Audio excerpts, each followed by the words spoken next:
recognizing signs of mental distress in children and exactly which children are most at risk for hospitalization. Our health reporter Haley Hernandez joins us live in Alief tonight. And Haley, you're at Elsik High School where students went back to class today.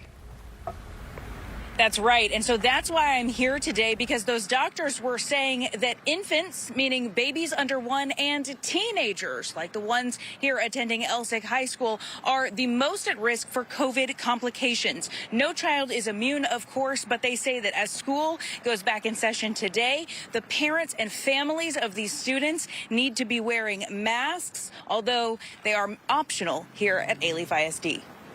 Pediatric ICUs are seeing a surge of RSV and COVID. This is the first time during the pandemic that this many children have been hospitalized, and doctors place all the blame on the Delta variant. While Dr. Michael Chang says they're seeing an increase in all age groups of kids from infants to teens. Most patients are still teenagers. Many are obese, and these are the same patients who have been noted to be high risk for severe illness throughout the pandemic.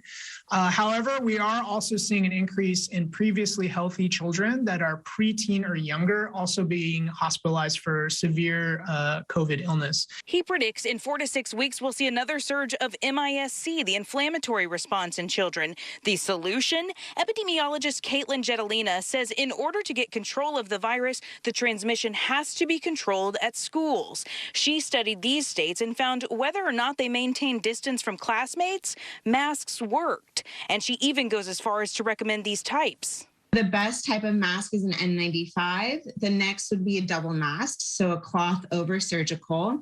And then the next is a knotted surgical mask is the next best, with 65 reduction in exposure.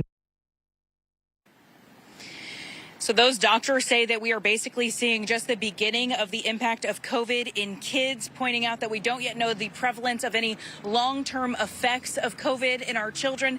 And coming up at 6 o'clock, I'll tell you how that applies to them psychologically, as well as suicides were up during the pandemic. Reporting live in Alief, I'm Haley Hernandez, KPRC 2 News.